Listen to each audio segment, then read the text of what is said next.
பிள்ளைகளை கோபப்படுத்தாமலும் கத்தரின் சிச்சையும் போதனைகளும் அவர்களை வளர்ப்பீர்களாக. வேலைக்காரரை நீங்கள் கிறிஸ்துவுக்கு கீழ்ப்படிவது போல சரீரத்தின்படி உங்கள் எஜமானராக இருக்கிறவர்களுக்கும் பயத்தோடும் நடுக்கத்தோடும் கீழ்ப்படிந்து மனுஷருக்கு பிரியமாயிருக்க விரும்புகிறவர்களாக. பார்வைக்கு ஊழியம் செய்யாமலும் கிறிஸ்துவின் ஊழியக்காரராக மனப்பூர்வமாய் தேவ சித்தத்தின்படி செய்யுங்கள். அடிமையானாலும் சுயாதீனம் உள்ளவனாலும் அவனுக்கு செய்கிற நன்மையின்படியே கிறிஸ்துவிடத்தில் பலன் அடைவேன் என்று அறிந்து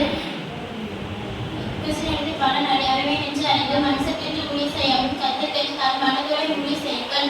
எஜமான்களை அப்படியே நீங்களும் வேலைக்காரருக்கு செய்ய வேண்டியவர்களை செய்து அவர்களுக்கும் உங்களுக்கும் எஜமான்கள் பரலோகத்தில் இருக்கிறார் என்றும் அறிந்தும் பச்சைப்பாதம் இல்லை என்றும் அறிந்தும் கடுஞ்சொல்லை விட்டுவிடுங்கள். கடைசியாக சகோதரரை கர்த்தரின் ஒரு சத்தத்தின் நன்மையை பலப்படுங்கள். நீங்கள் பிசாசு தந்திரங்களோடு எடுத்து நீங்கள் திராணிகளின்படி தேவனுடைய சர்வாயுத வர்க்கத்தையும் தரித்துக் கொள்ளுங்கள். எங்கள் மாம்சத்தோடு இரத்தத்தோடும் அல்ல துரைத்தனங்களோடும் அதிகாரங்களோடும் இப்பிராஜத்தில் அந்தகார பதிகளோடும் மானமண்டலத்தில் கொள்ளாத ஆவிகளும் சேனைகளோடும் நமக்கு போராட்டம் உண்டு.